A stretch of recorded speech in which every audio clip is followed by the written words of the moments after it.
to the flag of the United States of America and to the republic for which it stands, one nation under God, indivisible, with liberty and justice for all. Charlie. Happy birthday. This is Charlie Borgeson. She is the daughter of our city secretary, Lacey Borgeson, and today is Charlie's 8th birthday.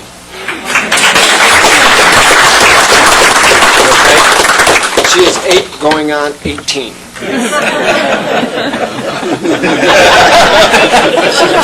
There you go. Thank you very much for joining us today, Charlie. You're welcome, and you can sit down.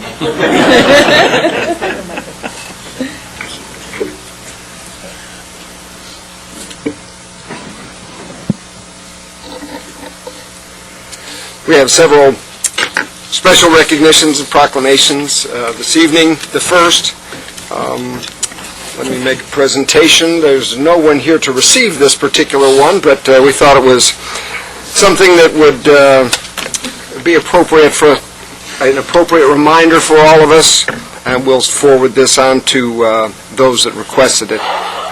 Looks like it's a little long. I'm going to have to wear my glasses on this one, but this one's a reminder. It comes from AT&T and other national organizations for safety.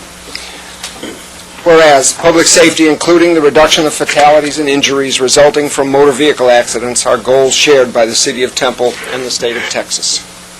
Whereas the National Highway Safety Administration and the Virginia Tech Transportation estimate that nearly 80% of crashes and 65% of near crashes involve some form of driver distraction. Whereas the National Traffic Safety Administration and the Virginia Tech Transportation Institute estimate that driver distraction is a factor in approximately 4.78 million crashes, resulting in 2 million injuries, more than 34,000 fatalities, and as much as $184 billion in economic damages annually. Whereas a university study found that college students face a crash risk 8 times greater when texting than when not texting.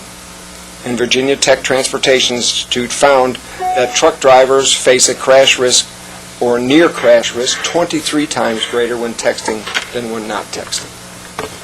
Whereas the American Media Association called text messaging while driving a public health risk, citing a study that found text messaging while driving causes a 400% increase with the time spent with eyes off of the road, and AT&T has launched a campaign to raise public awareness about the risks of texting and driving, to remind all wireless consumers, especially youth, that text messages can and should wait until after driving. And whereas the Texting and Driving It Can Wait program can literally save lives throughout our city, state, and our country.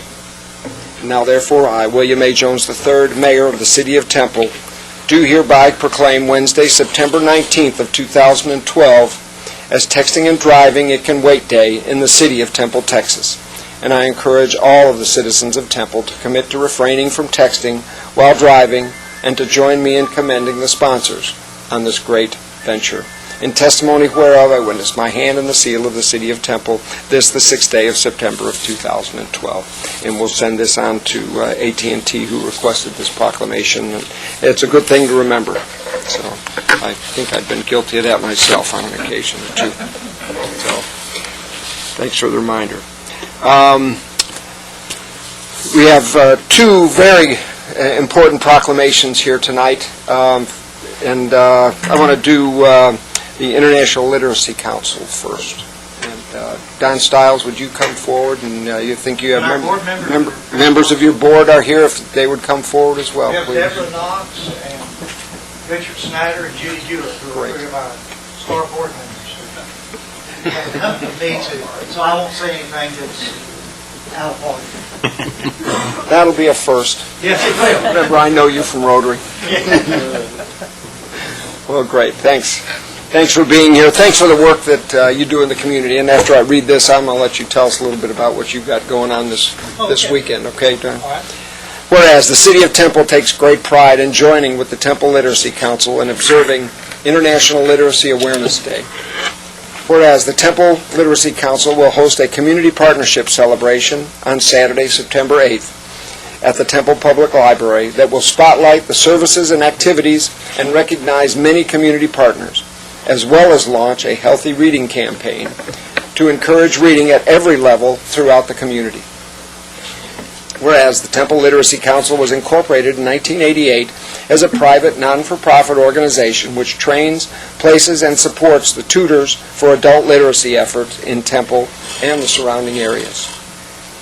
And whereas each and every tutor, student, and supporter of the Temple Literacy Council has an important role in making our community a better place, and we applaud the dedication of those individuals for their deep desire to help others.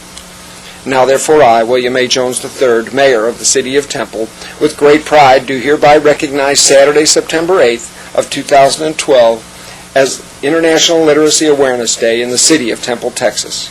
And I urge each and every citizen to join with the Temple Literacy Council in celebrating this very special day and their continued service to our community. I further urge all citizens to express heartfelt appreciation to each and every individual who has worked to make the program such a great success. In testimony whereof, I witness my hand and the seal of the City of Temple, Texas, on this, the 6th day of September of 2012. Don, thank you very much for the work you do. Thank you. And to the board, thank you for your leadership. Judy, thank you for all you do at our library and involvement in literacy, and the effort in our community is certainly noticed and greatly appreciated. Thank you very much. Thank you. You want to tell us a little bit about All right. your event? Here's a microphone. All right. I probably don't really need this. You but- do for the Do I? recording. Okay. Thank you. Is this loud enough? We're having our Community Partnership Day this Saturday, and it's just to recognize all the people within the community that have helped the Literacy Council do its work. And primarily we're looking at our volunteers who have helped us, donors who have helped us, people that have helped us in fundraisers, people who have helped us in training new volunteers. And actually we're looking to honor everybody in the community who's had anything to do with literacy. We have book reviews once a month, and so we would love for everyone to come, take part in it, be with us, celebrate. We're going to have brunch. I think you will enjoy that. I know I'm planning to. And if it weren't for the support of the community, there wouldn't be a Temple Literacy Council. And every year we help 80 to 90 people within the confines of Temple and the surrounding area learn to read and write the English language better, and also learn to speak and listen in English for those people who come here as non-English speakers. So thank you for the support, and we look forward to seeing everyone this Saturday and in the days and months to come. And I have some little invitations to the thing Saturday for all the board members, but we also want to invite everybody in this room to be there too. And if we don't have enough of these, well, you're invited even though you don't get a little piece of paper. Thank you very much. And is there a tutor training Yes, session? there's a tutor training session the 27th of October. And if you would like to be a literacy volunteer in Temple, you just need to let me know that you want to come to that tutor training session, and we provide lunch. And you would be trained and could then work with a person one-on-one or with a small group of people wanting to learn English better. Thank you. All right, Thanks you. again.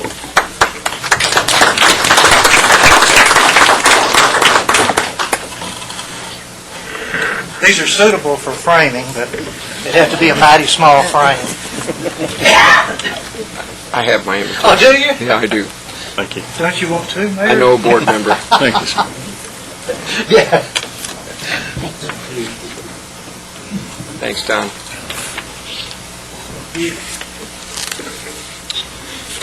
Each year I appreciate the fact that this proclamation is requested. It's very important for us to recognize at least this one time a year, but I think it's important for us to recognize every single day just how important the Constitution of the United States of America is. What an incredible document it is. I think, second to the Bible, I think it's the most important divinely inspired document that this country knows. And I would ask the men and women, or the ladies from the Betty Martin chapter of the DAR to come forward and please give me the privilege of presenting this proclamation.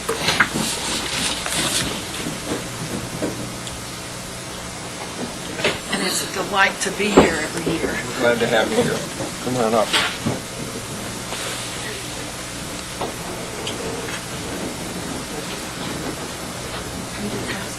Come on over here, Scouts.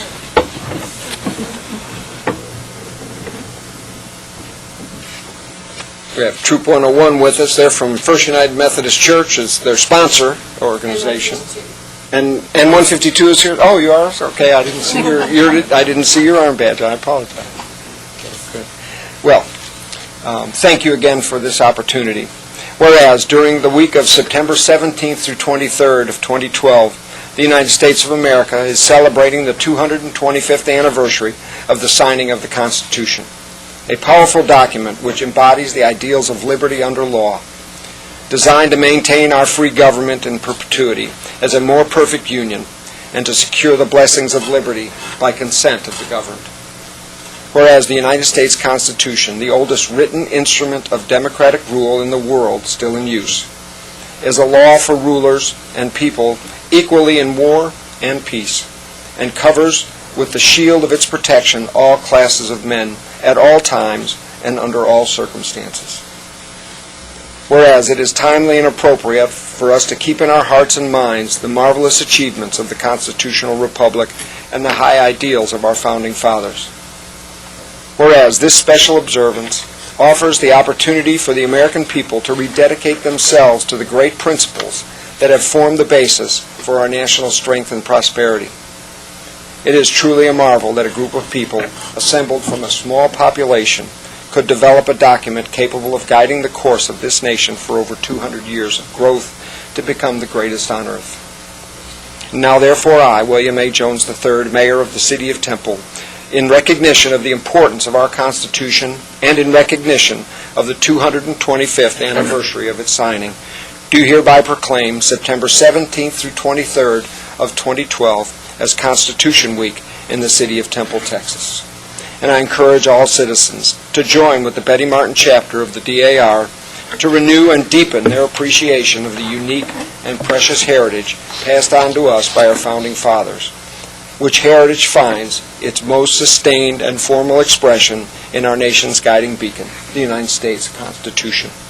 In testimony whereof I witness my hand and the seal of the City of Temple on this, the 6th day of September of 2012. Thank you. We appreciate you so much. Thanks for requesting that. Thank you, sir. And the rest of the council, thank you so much. Absolutely. Thanks for all the work that you do in our community. We challenge all of you Here you go. to read. We challenge you to read the Constitution's preamble. It's amazing, the older you get, how much you forget.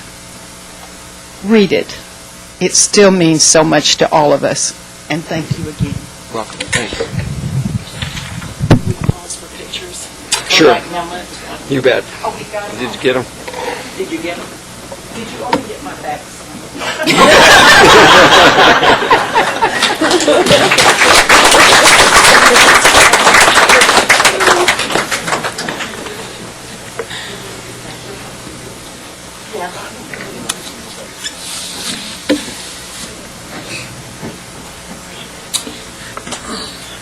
Thanks to our scouts for being here and for members of the Betty Martin chapter for being here. Appreciate it. Next item on the agenda is an opportunity for public comment. Citizens who desire to address the council on any matter may sign up to do so prior to the meeting. Public comments will be received during this portion of the meeting, and please limit your comments to 3 minutes. No discussion or final action will be taken by the council at this time. First, Mr. Milton Hensley. Milton, good to see you, sir.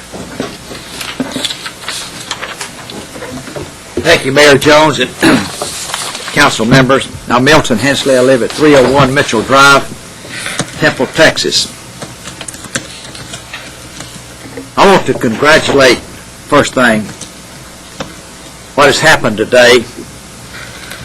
But Temple has had some extraordinary things happen to make Temple a leading city. Had a lot to do with the establishment of Fort Hood, which has helped Temple tremendously. The building of Lake Belton and Stillhouse, our industrial park, which I don't think we could exist if we did not have our industrial park. Wonderful, wonderful thing. And today, I think, marks another event, the Panda Generation Facility. I think this was a great thing, and I think it's going to help put Temple on a bigger map. I think y'all did a wonderful, wonderful job in doing this.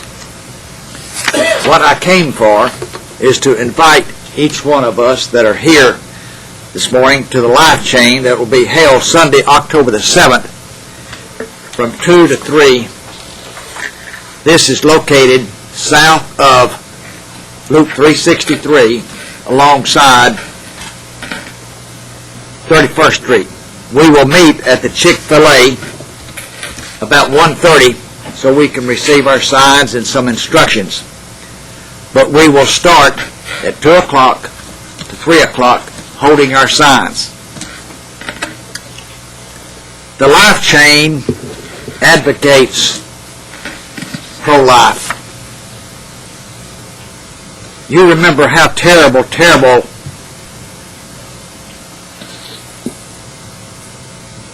the day that the planes flew into the towers. That day there were 3,000 people killed. Did you know, remember this, every day for 365 days of the year, there are 3,000 lives taken through abortion. Terrible thing. A lot of people just don't realize what abortion means. Abortion means taking the life of an unborn baby. I want to invite y'all to be with us. And Mayor Jones, I'm real proud of you. You've been there standing up with us, and I do appreciate it. Thank you, sir. I hope each one of you can be here. Thank you, Mr. Hensley. Next speaker is Mr. Kal Patel. Mr. Patel.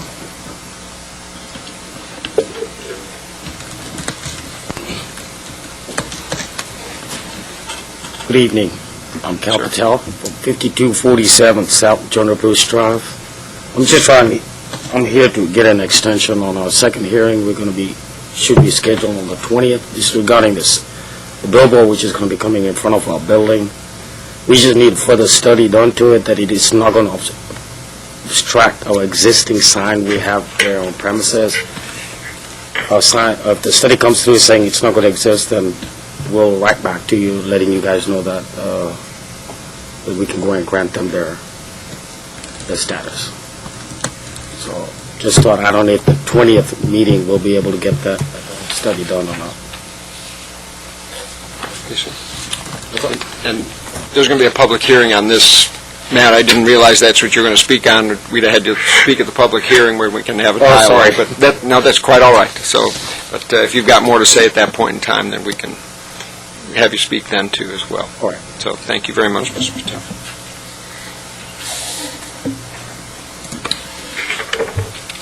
Next item on our agenda is our consent agenda. All items listed under this section, consent, are considered to be routine by the City Council and may be enacted by one motion.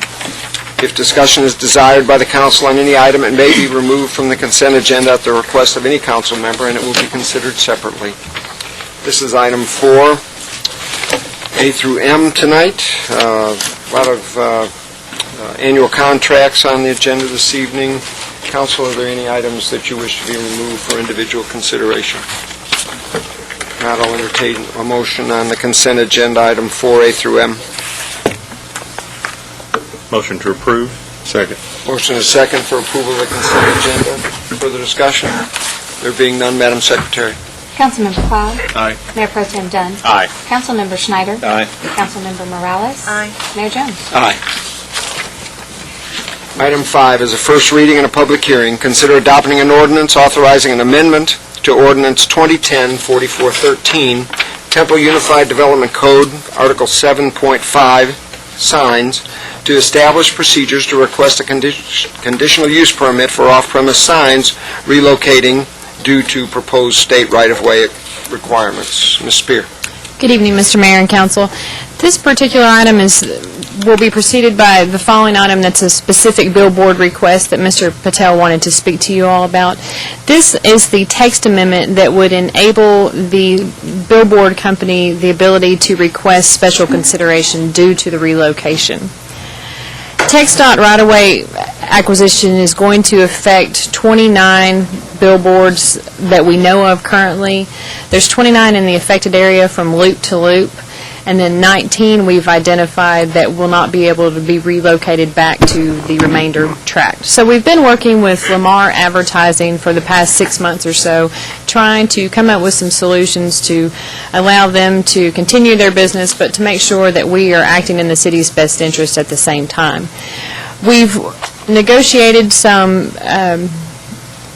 situations where city staff will be able to approve the relocation of the billboards if they're on the remainder tract, or if they can meet all of our requirements that are in existence today. But we still needed the ability to allow them to request if they can't quite make all of our specifications, and they wanted the ability to ask you all if they can, on a case-by-case, look at these particular signs. Typically, what that will entail is the spacing cannot be met.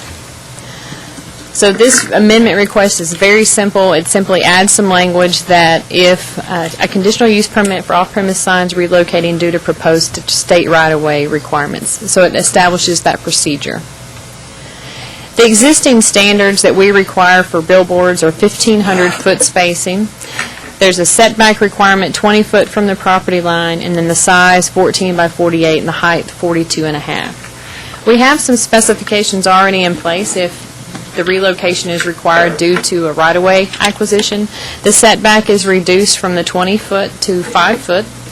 There's no permit fee, and the height and the size can be the same. We do not have a provision that allows for a reduced spacing. The state will allow a reduced spacing of 500 feet. However, we do not have that in our code, and we do not necessarily agree that that would be appropriate in all locations. So this text amendment, again, would allow them to request primarily for spacing relief.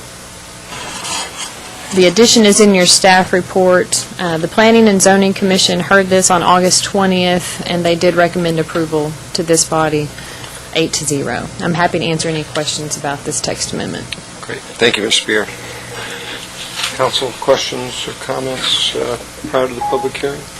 This only includes signs that are taken by right-of-way acquisition, not just any typical sign? Yes, sir. It's very specific. Okay. Yes, It's sir. only going to come into play if it's taken. Yes, sir. There's a special ordinance already that has to do with relocation for these off-premise signs, and this is just an addition to that section. So it's very specific in its applicability. So are we talking about 29 signs? There's potentially, if this is the text amendment that will allow them, the first conditional use permit request is this evening, and there's a potential for 19, as we know right now. So the 29 are signs that can be relocated under the existing... There's 29 in the affected area, Okay. and there's 19 that have been identified so far that will not be able to be put back on the remainder of the property. That number could flex as the right-of-way acquisition gets flushed out, ownership changes, that could change. But we will probably see quite a few of these over the next year or two. Anything else?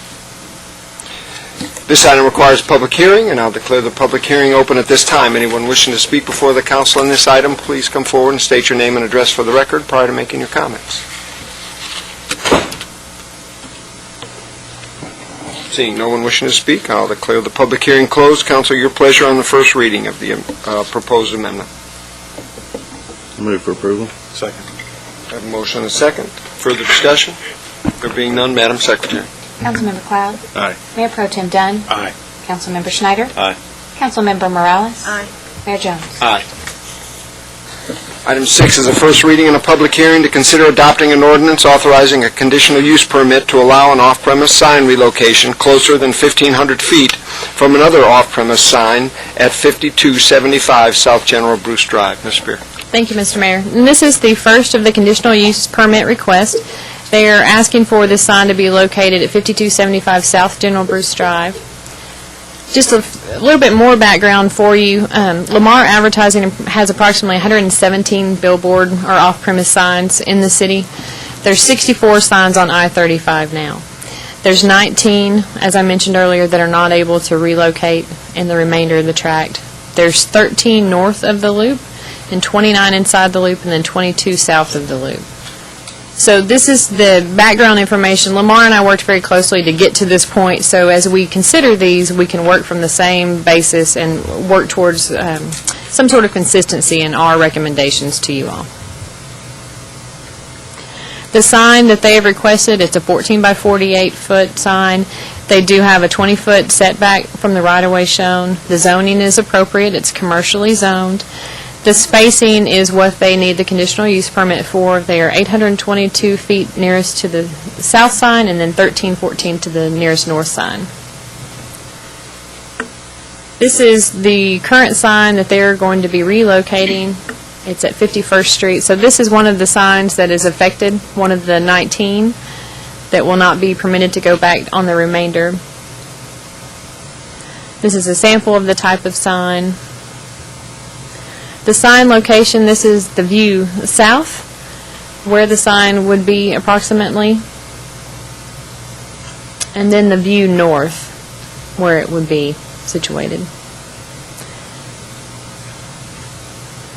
This is just a quick schematic that Lamar provided to show the general area of where this sign will be. And again, to give you an idea of where the nearest billboards are on the north and south at the edges of those arrows. The zoning map, all of the area in this, on this side of the freeway and the other side of the freeway does allow billboards if the spacing can be met. So the zoning is appropriate. We sent out 3 notices. We did receive, Mr. Patel is in opposition of the sign. He has some concerns about the visibility of the Holiday Inn sign that he has. And so a supermajority vote is required.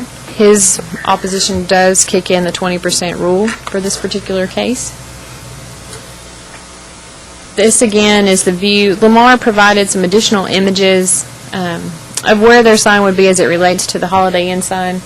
This is the sign location on site. What is also important to remember about these conditional use permits, you can stipulate additional conditions that perhaps could protect Mr. Patel's interest in his neighboring property.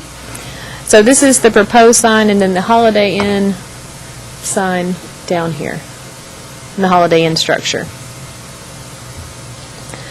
The line of visibility of sight that Lamar provided shows where the 2 signs are as they relate to the curve in the frontage road and the freeway.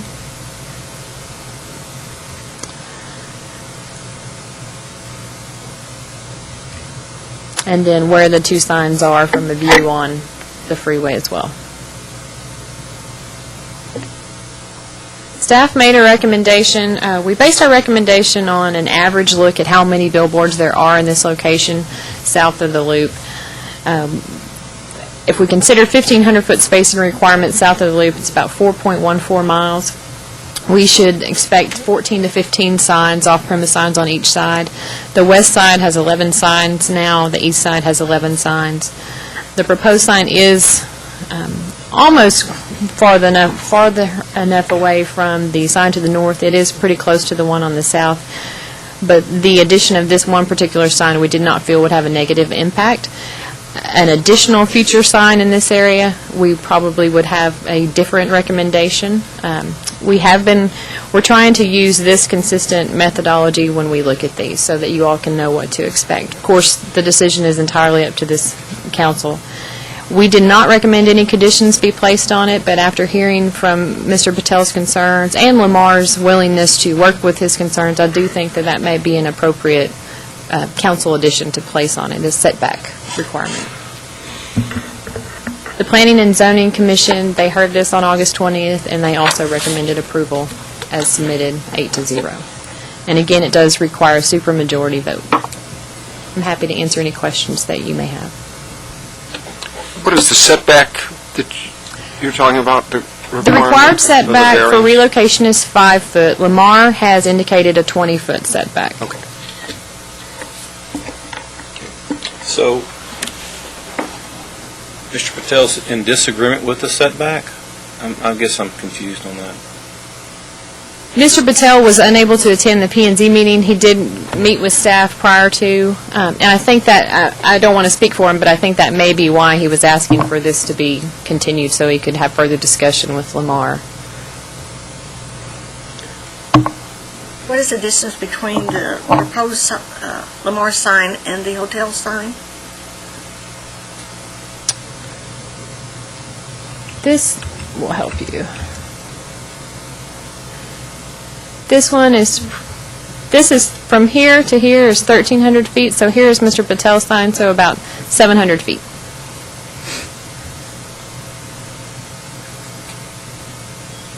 Thank you. When were the notices first sent out that he responded to?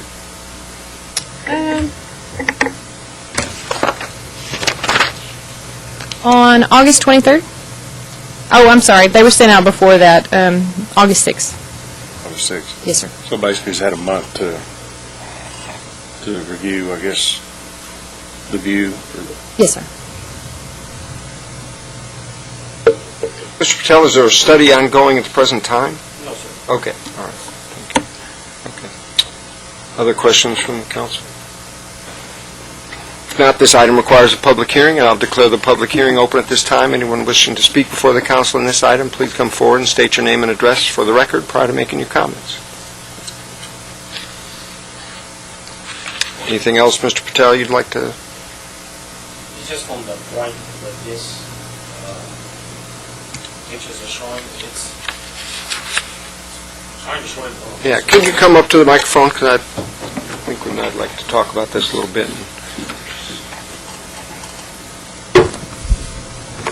The points which are showing right now, it's probably not too far from the building. Our concern is exiting on 297, coming onto Midway, on Midway exit. That's when you can barely see the sign which is on the left. The sign which is on the building is already covered by the trees where they're planning to put the new sign at. Going 20 feet in, we figured, yeah, it might block it, it might not, but the I-35 curves. So looking at this point, you're looking at one curvature. If you're coming from Belton side, it's a difficult, the whole road bends. So in different angles, we don't know how the sign, that existing, the new sign they're going to put up, how much is it going to affect the sign pole we have already set there.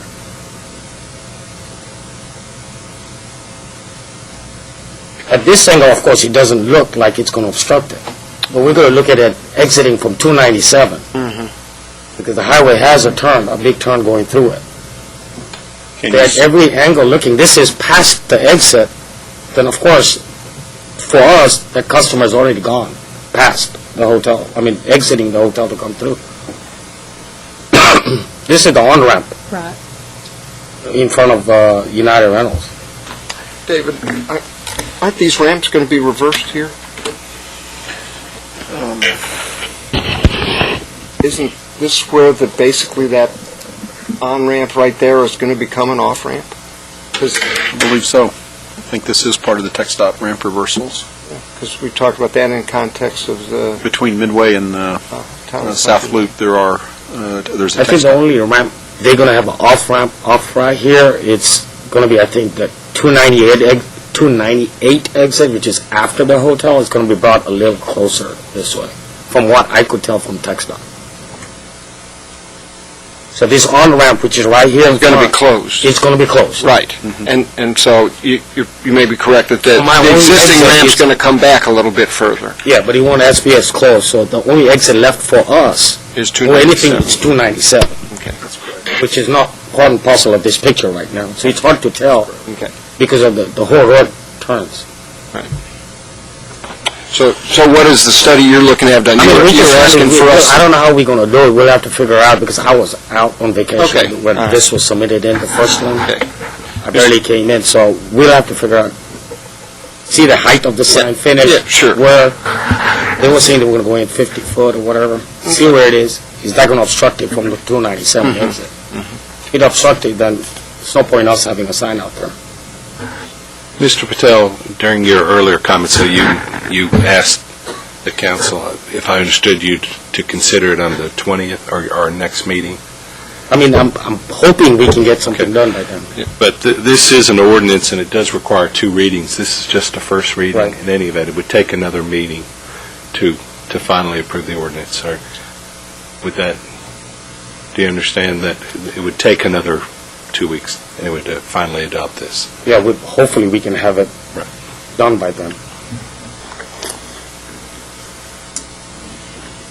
I think if you work with Ms. Spears and you're working with Lamar and Mr. Negley, that through that time, if for some reason it appears that you're closed but you can't get it done by the 20th, I mean, staff can certainly, decide whether to place this second reading on the agenda for the 20th or if it can wait till the 6th, and to make sure that you get all the information you need, and we have the information we need to be able to consider this, particularly in light of the fact that it requires 4 of the 5 of us to vote in the affirmative for this to pass. So we'll make sure that everybody has all the opportunity and chance they need for it to work for all the parties concerned. So I think that part of your request will certainly be considered and addressed, and assuming that the council's action tonight is to move forward beyond this hearing. So, great. Thank you, Mr. Patel. Anyone else wishing to speak? Mr. Negley. Good evening, sir.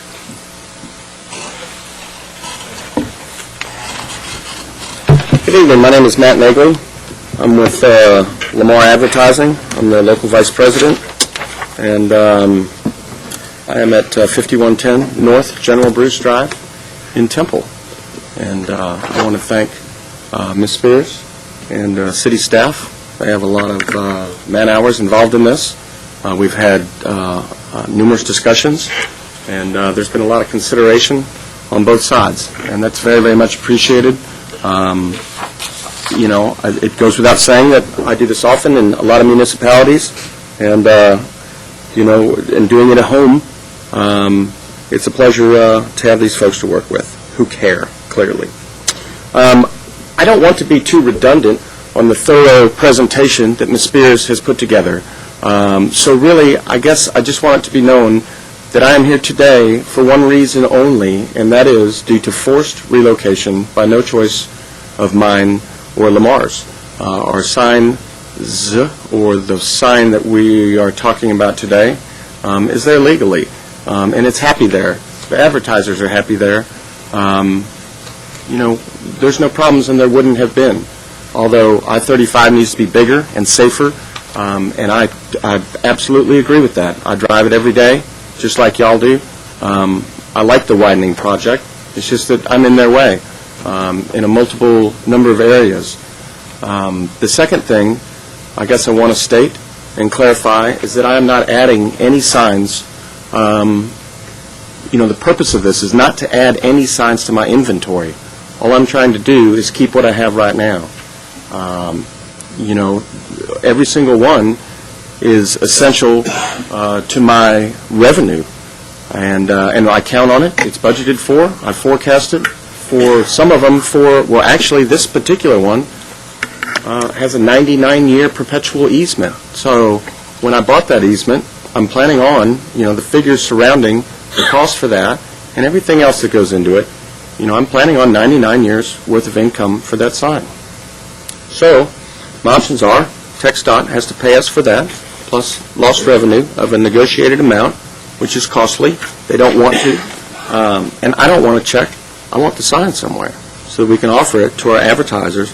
And now here's an opportunity for a new landowner to exercise his landowner rights under the TxDOT Relax relocation. With that said, we have considered the proximity of the sign to Holiday Inn. We like Holiday Inn. We've also purchased a perpetual easement from them in the past on the sign to the north part of their property that was measured at 1,344 feet, I believe. So we know each other. They're a client of ours. They advertise with us as well. I understand their concern, for sure, but we've already thought about it. We actually, I think the permit says, is it 20 feet, or I don't think the permit allows us to state exactly how far back our setback is. I think it just says 20 or more, perhaps. Yes. We're almost 50, actually. We could be 5, but we're almost 50 feet in. And a lot of that is consideration of blockage. And we do consider that, especially for, tax-based establishments that rely on I-35 traffic, like myself and my clients. So we have thought about that. As far as an extension of this, we found out about it in the 11th hour before the objection I'm referring to, before P&Z, and I addressed it then. We sent an email to the parties involved with Holiday Inn on the 22nd, which is 2 days after that evening, and finally called them again today and touched base with them today. We've had time. As far as y'all making a contingency in your recommendation, please know that we've thought about it, number one. Number two, I don't believe we'll be in the way. I would hate for it to be contingent upon there, and I've invested all this money, and then what do I do? And what does in the way mean? If we're going back and exit, where does the legibility come in? So I hope, if it is contingent, today or in the future, I hope we're prepared to give some criteria as to when the sign down the road is legible. Is it 1,000 feet? Is it 2,000? It's going to depend on vegetation. It's going to depend on other obstructions. It's going to depend on the type of sign that they have. It's going to depend on the size of sign they have. It's going to depend on how big the text is within the sign. Is it a letter logo, like Golden Arches? Does it say, Holiday Inn Express, and the thing is as wide as this building? So where really is the visibility and obstruction going to occur? When you see the grain on it, or when it comes up, when it's legible? So I think we need to consider that criteria, A.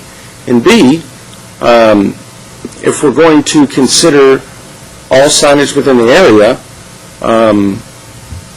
will I be granted the same courtesy for newly erected on-premise signs if they're in the way of my billboards that are there? If United Rentals decides to redo their sign after my sign is in place, will my billboard be of criteria or regulatory courtesy for them? So, after all that, if y'all have any questions at all, I have lots of things in my fishbowl, answers, if y'all have any questions. Questions for Mr. Nagler? Can I ask you a question, Matt? If we were to put some setback requirements of, 50 feet, is it actually 50 feet, or is it close to it, or?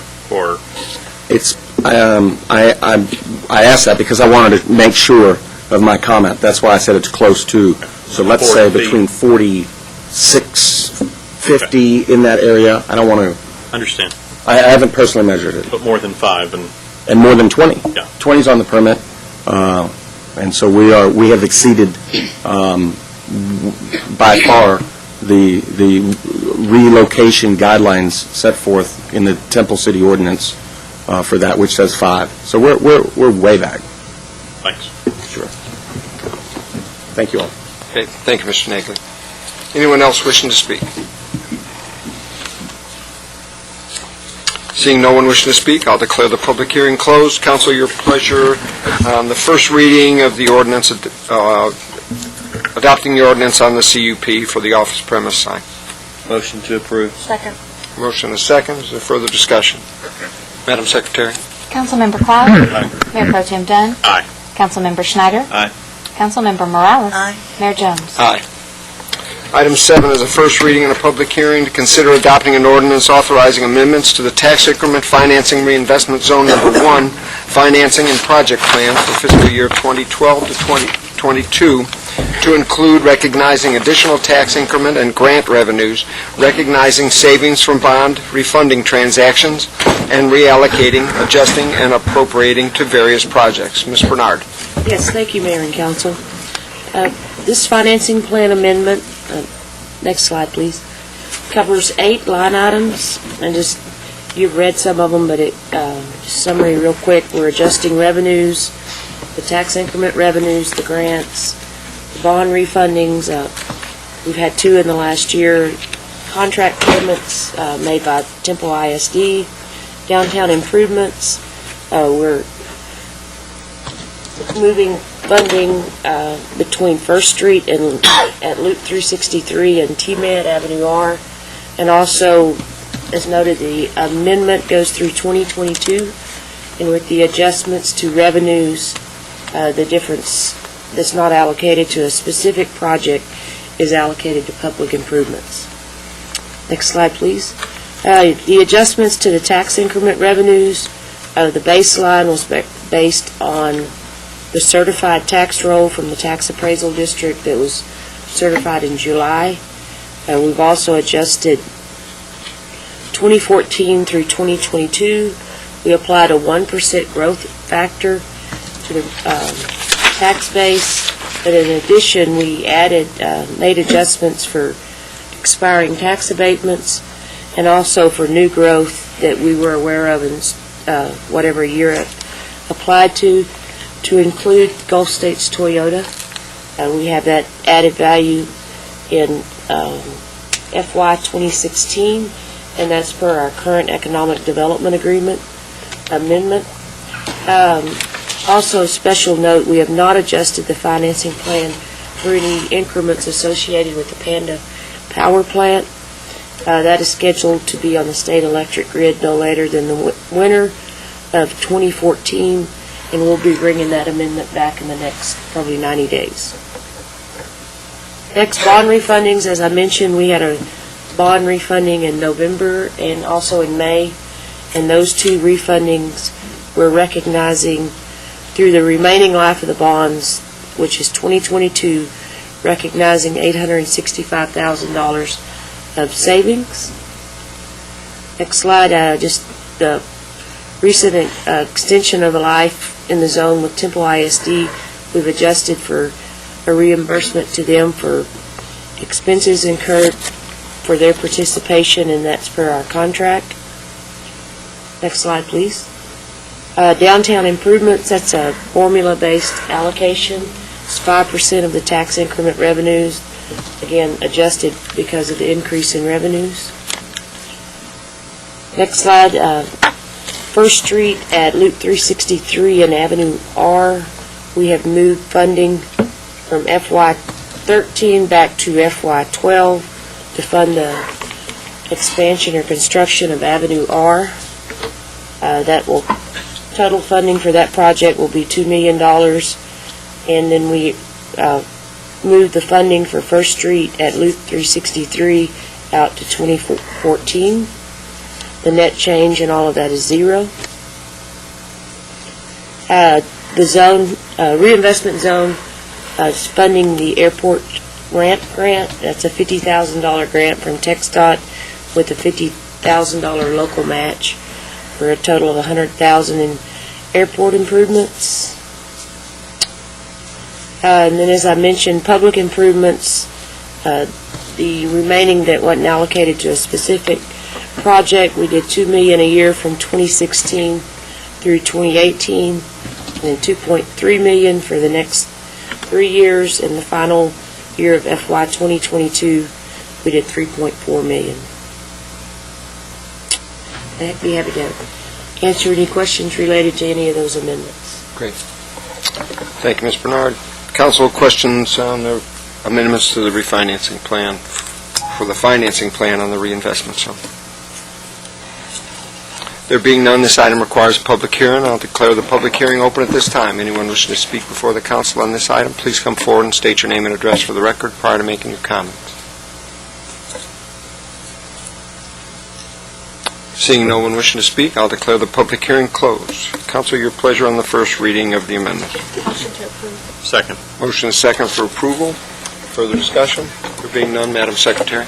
Councilmember Cloud? Aye. Mayor Pro Tem Dunn? Aye. Councilmember Schneider? Aye. Councilmember Morales? Aye. Mayor Jones? Aye. Item 8 is the first reading and a public hearing to consider adopting an ordinance amending Chapter 5, Ambulance Services of the Code of Ordinances of the City of Temple, Texas. Mr. Graham. Thank you, Mayor and members of the council. The ordinance you have before you on first reading does require a public hearing. It is a recodification of Chapter 5 of the City Code, which deals with ambulance services and EMS services generally. Just to kind of give you a little background on this, we have been meeting for really probably several years with representatives of our EMS provider and our two non-emergency ambulance service providers to discuss changes to this ordinance. If you go to the next slide, please. The history of EMS services and ambulance service in the city is that until the mid-'90s, the city actually provided EMS services, which are emergency ambulance services, using our fire department. At that time, we contracted with Scott & White to provide EMS services, emergency transfers. We also contracted by separate agreement with Scott & White for the city to continue through the fire department to provide some services back to Scott & White, what are called first responder services. So that has been our arrangement since that time. We also have a third contract with Scott & White to provide a medical director, and they are an advisor to the city for our first responder services and basically our EMS and paramedic program within the fire department. And our medical director is Dr. McGraw with Scott & White. Next slide, please. So our current situation is for emergency ambulance transfers, we have a contract with Scott & White EMS, and for non-emergency transfers, we allow that by franchise. It's a use of city streets. They pay us a percentage of their gross revenue to do that, and we have two EMS providers, non-emergency ambulance service providers. That is Scott & White EMS, also providing that service, and Acadian, which took over the franchise from Central Texas Regional EMS a couple years ago. During the past year or so, we have been working with our medical director and with both of our providers, our emergency and non-emergency providers, to clarify what constitutes an emergency transfer, and really just looking at this chapter and bringing it up to date, because frankly, Chapter 5 hadn't been amended in many years, and it still talked about the city, for example, being the EMS provider. After several meetings with Scott & White and Acadian, and most recently with representatives of some of the local assisted living facilities, which are some of the largest users of non-emergency ambulance service providers, we have moved forward with these code amendments. Next slide, please. I would characterize the changes as really a clarification of the existing ordinance and just bringing it up to date, but two of the most important definitions in the new ordinance are the definition of what an emergency ambulance service transfer is, and that is the unscheduled transfer of a person to a hospital emergency room, and a non-emergency ambulance service is the transfer of a person to a scheduled medical appointment or to a destination that has been scheduled. Why is this important? Well, a couple things. One is that emergency ambulance service is really considered a governmental function. Most cities either provide that service themselves or have a single contracting party. Emergency vehicles, like police and fire vehicles as well, are authorized to to ignore certain traffic lights and posted regulations for speed and et cetera. They have to activate their lights and sirens, and so you want to typically limit the number of vehicles running on your streets doing that. And also because the nature of the business, our chapter is designed to regulate, what kind of equipment both emergency and non-emergency vehicles have to have, and standardize requests for services. In our system here, all calls for EMS service go through a central area that all the cities participate in. It's Bell County 911 dispatch. Next slide, please. So the amendments to code are primarily to add the new definitions that we just talked about, both for emergency and cleaning up the code generally to reflect our current practices, which are that the city contracts out EMS and provides first responder. Next slide, please. You do have an action item on your agenda today, and that is first reading. It does require a public hearing. I think there are representatives from two of our non-emergency providers, as well as Scott White as our EMS provider as well. I'll be glad to answer any questions you might have, and it does require a public hearing. Okay. Thank you, Mr. Graham. Council, questions on this item?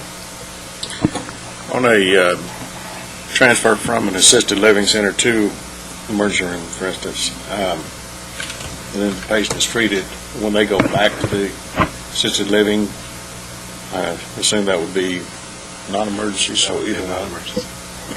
So they could use either. Do you know if, and maybe this is a more appropriate question for Acadian, did they provide emergency services under contract with other communities, which... They do. So they would be already certified, have the proper lights, sirens, equipment, know the rules and regulations associated with running with those, as well as have the appropriate required staffing in that. So in those cities, they do. Well, in those cities, and they would be running in our city the same way, because they would be performing those services, going to our medical facilities in those cases, if they're providing that service and going to our hospitals. So they're certainly capable of and would meet those requirements. So there are two kinds of vehicles. The terms of our franchise for non-emergency don't require the same level of equipment and personnel to have a non-emergency, but it doesn't mean that they can't be running the same vehicle and the same personnel that they run in other cities that are qualified to provide EMS service. Okay, good point.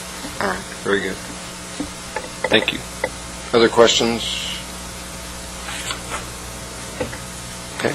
This item requires a public hearing. I'll declare the public hearing open at this time. Anyone wishing to speak before the council on this item, please come forward and state your name and address for the record prior to making your comments.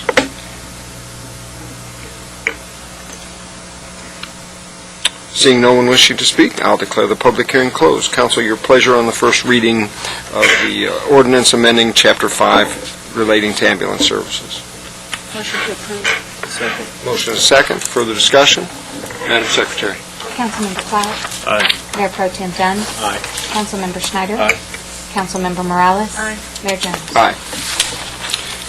Item 9 is to consider adopting a resolution authorizing the purchase of 2 tracts of land near the City of Temple's landfill and declaring an official intent to reimburse associated expenditures made prior to the issuance of obligations for this project. Mr. Graham. Mayor, as we discussed in our workshop, the city has been working to acquire properties adjacent to our existing landfill for a future expansion landfill. We have before you a resolution that would authorize the acquisition of 2 tracts adjacent to the landfill. One is for the purchase of a 30-acre tract of land and improvements that are located at 1120 Bob White Road for the purchase price of $241,000 and closing costs not to exceed $10,500. The second is for the purchase of a 18.86 acre tract of land and improvements located at 1440 Bob White Road for a purchase price of $182,000 and closing costs not to exceed $9,000. Be glad to answer any questions you might have. If not, it would entertain a motion. Thank you, Mr. Graham. Council, Is there a motion on this item? Any further discussion or questions?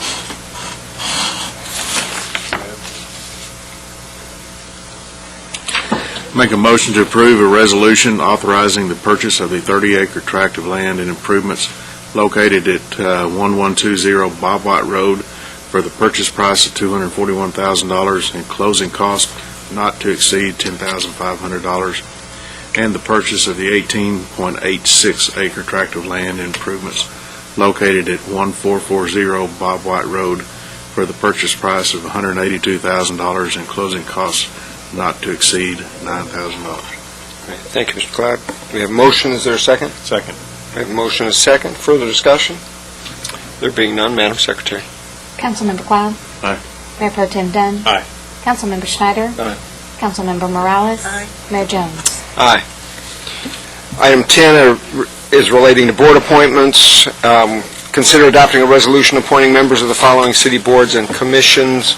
We have 3 separate boards for appointments tonight. First, the Animal Service Advisory Board appoint a chair for the period of September 1st, 2012 through August 31st of 2013, and that'd be from existing board members, and I'd recommend that Amy Strunk be appointed the chair of Animal Services Advisory Board. She's currently serving on that board. Temple Economic Development Corporation, 2 members to fill expiring terms through September 1st of 2015. Do I have a recommendation for appointments to those 2 terms? I'd like to make a nomination for David Nix and John Bailey. That'll be a motion? Yes. Okay. Is there a second? Second. Okay. And then for the Tree Advisory Board, 1 ex officio member for BISD, Robert Atmar. If you recall, we appointed a member at last meeting, but that individual was unable to serve, and so they've designated Mr. Robert Atmar as their ex officio member. So we have Amy Strunk as chair of the Animal Service Advisory Board, David Nix and John Bailey for TEDC board positions expiring September 1st of 2015, and Robert Atmar as the Tree Advisory Board. So motion covered all of those, and the second, I'll assume, will. And so, further discussion? Being none, Madam Secretary. Councilmember Cloud? Aye. Mayor Pro Tem Dunn? Aye. Councilmember Schneider? Aye. Councilmember Morales? Mayor Jones? Aye. Don't laugh at me. On all 3. And as Mr. Hensley said, today was a great day in the city of Temple. We had the groundbreaking for Panda. I'd like to once again acknowledge the city staff who just did a phenomenal job for the last 5 years as we've worked to put this together, the council members, current and past council members who worked very hard to bring this to our community. It's an exciting day. Lee Peterson, the TEDC staff, who've done a tremendous job. This is a very, very big project for our community. We are very proud of the fact that Panda chose Temple. So, I believe Lee's still in the tent out there. High-fiving.